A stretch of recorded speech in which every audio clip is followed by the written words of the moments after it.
Yo, what's up, guys? Welcome to a new video, a nice little update, I guess, of sorts. I thought this was kind of funny and a little bit worth having as information out there.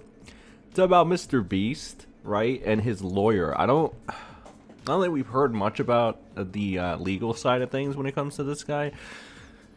I believe there was couple leaks here and there of his like a document, right, stating things in regard to him. So that would be the entire legal mumbo jumbo of the thing, right?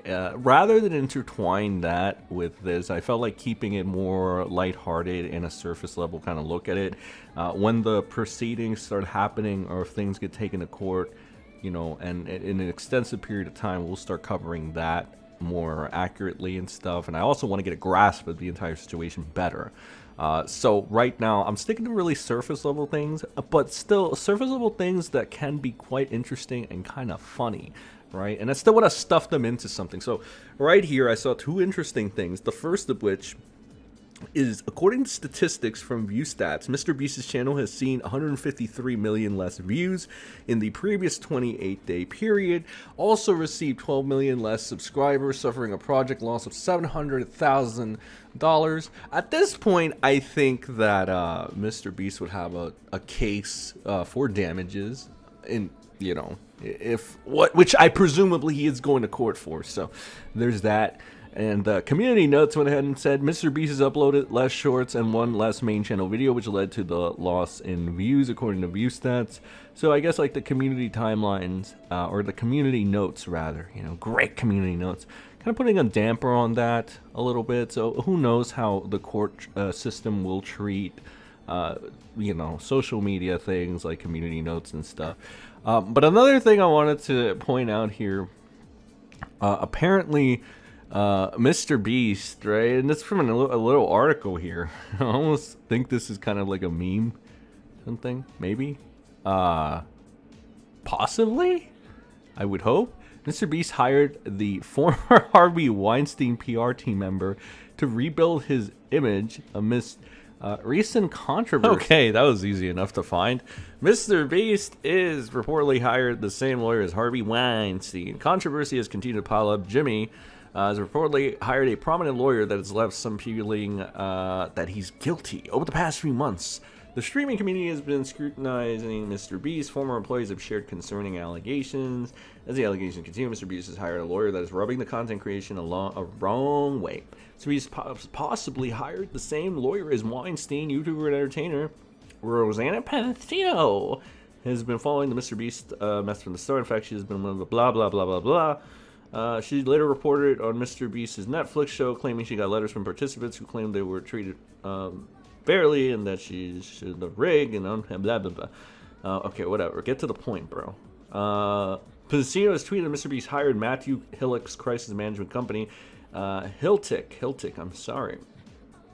Is it Hillick? No, Hillick. Started his PR career at Weinstein's Miramax and now represents politicians and Hollywood A-listers. Oh, those crooked, powerful. Pansino then claimed that hits to have leaked an email, said it was an attempt at rebuilding MrBeast's image. The email was written by MrBeast and directed to his team, stating that he hired a law firm, Quinn Emanuel, to investigate the Ava Chris Tyson allegations, homie. And this is to do an assessment of our international culture. In the email, MrBeast claims that the investigation is not complete, but he had learned enough to make several changes. It concluded, as your leader, I take responsibility, and I am committed to continue to improve and evolve my leadership style. Well, I've been mostly focused on creating content, launching festivals, building our community, and leading our philanthropic efforts. I also need to create a culture that makes all the employees feel safe and blah, blah, blah. Pansino's accusations were met with doubt from some of MrBeast's fans. Many have continued to call her out for being salty after she lost a challenge video, which is fair. You know, like there's always, let me tell you something. For certain things like this, there's always motivation, all right? There's always something that needs to be your driving force. You know, one doesn't just wake up one day and say, I'm going to invest all my time and effort to take down this person without them being personally slighted in some way, right? That doesn't mean that you should completely disregard what they say, because it could just be, if anything, the only thing you have to keep in mind on is the authenticity of this person moving forward in terms of their moral grandstanding. So if this Pansino person, you know, ends up being another like Jake the Viking, for instance, or Jake Weddle, where they over the top moral grandstand to get support from the masses, and then they do corrupt, crooked shit like Jake Weddle just taking MrBeast's blood money, fucking Jake the Viking, you know, defending his version of Chris Tyson and blaming a child for the actions, you know, or maybe Pansino will end up doing something. Really all this depends, man. You really can't tell. There's a lot of fuckery afoot, but yeah, I don't know. We'll see what happens, man. We'll see what happens. I don't blame people for casting more down on this guy if he's gonna hire like a lawyer of the elite out there. That usually, as I've said before, the elite do like to cover shady stuff, and they really hire the most weaselly of weaselly law firms and PR managers to get away with their actions. So again, it's another one of those things where very possibly a bad move. Yeah. The meat and potatoes of this, which is this little lovely article over here. MrBeast YouTube channel bleeds views and subscribers as allegations rage on. MrBeast is seeing a significant decrease in channel growth thanks to the allegation. So community notes will disagree with this. The community notes will be just like, he's not effectively pushing out content like he was. But these, you know, these articles and such, and even people I think will put it on the latest exposés that have been coming out, right? A public sentiment has now turned against him following accusations against his former collaborator Chris Tyson on behaving inappropriately with minors online, just like Dr. Disrespect. On top of this, MrBeast has come under fire due to his supposed business practices, treatment of fellow staff members, and reportedly hiring a registered flex offender who hires appearance in his past. That is Jake the Viking's brother-in-law, who he still defends to this day. I don't know why Jake the Viking still defends his brother-in-law. It's kind of weird. He went ahead and he blamed the 11-year-old child for his adult brother-in-law's actions.